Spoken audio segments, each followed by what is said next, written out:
This segment is sponsored in part by MJHS Health System, leading the way to great care. Have you ever had a song or a piece of music come on and just totally transport you to a particular time in your life? Well, actually, I have. Yes.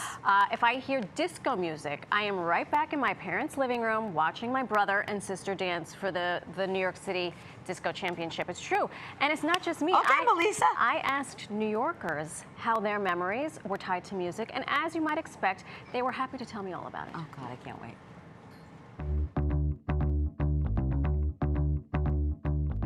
My dad made my mom a CD mixtape like forever ago, and she always started playing it at the exact same time every day. And I'm still thinking if I hear Genie in the Bottle and I'm not brushing my teeth, I'm gonna be late to school. And I'm 25, so that's not a thing anymore. Some of my earliest memories are lullabies, specifically the Brahms lullaby, which is the da-da-da-da-da-da, which we all know. My parents had an album with a soprano singing that, and I remember that, you know, lulling me to sleep when I was a kid. Certain songs from the 80s remind you of junior high dances, high school dances. If you remember when you're young, you and your girlfriend always had a song.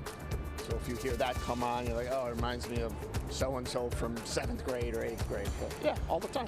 I remember a song, Raindrops Keep Falling on Your Head. That's dating me, but that was at my wedding that they sang that song, and I loved it. Definitely when I'm listening to music with my mom and dad, especially Bollywood songs, because you know, we grew up listening to that, they grew up listening to that, and they often talk about, you know, it takes them back to a time where they were going to the movie theaters back in India when they had just begun.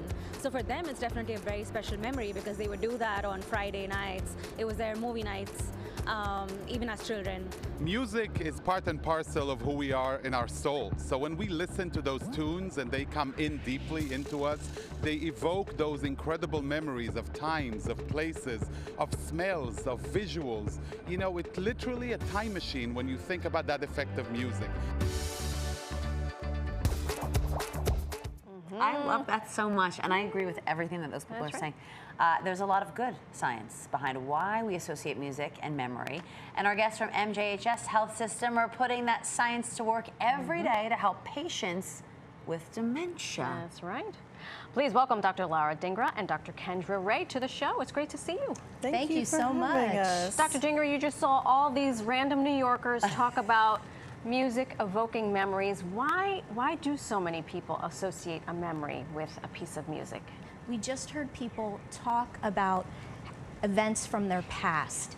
And we know that when we hear a familiar song or a beat, it's almost like a time machine. It takes us back to the sights, the sounds, the smells, the feelings that we have that are linked to that past event. Right.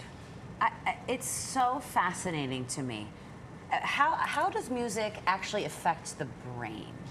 So our brain is made up of pathways and connections. It's not unlike the New York subway system. So when we think about this, we know that when we make music or we listen to music, it actually can strengthen the connections in our brain and make new ones. This is called neuroplasticity. And at MJHS, we're doing research that's testing new treatments that may promote neuroplasticity. And we're doing this to help people in the community, to help them with problems that they have with their memory, and to help people with chronic pain. And Dr. Ray, that's where we'll pick up with you, because I know you've done a lot of research, and I wonder if you can share with us what some of that research has shown.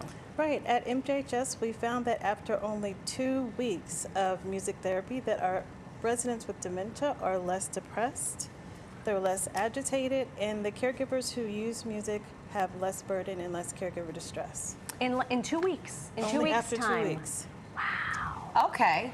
Well, that is incredible. Yeah. So how can caregivers and healthcare professionals use music to then feel less stressed or anything that you mentioned? Just sing. Sing!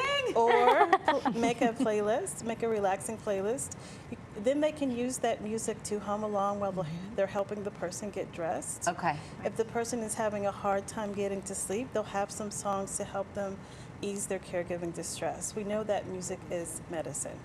It is medicine, and I think that, because I've seen this with my own 2 eyes, caregivers who want to bring these patients to maybe a concert or a sporting event or something where there's a little bit more stimulus. But what are some tips that you have for caregivers who want to do that? Music. Yeah. I can give you some tips of what I've shared with the caregivers who are in my study. First, consider the time of day. Start by playing music in the background as you're getting ready. Then consider ways how you can integrate music while you're heading out to that concert. Maybe hum to some favorite songs. The idea or the goal is for everyone to feel more relaxed, and that's why music is great medicine. Oh my gosh. I could not agree. I'm not a scientist, but I back this wholeheartedly. Yeah, 100%. This is incredible. Thank you so much for being here, for doing the work you do. This is wonderful information.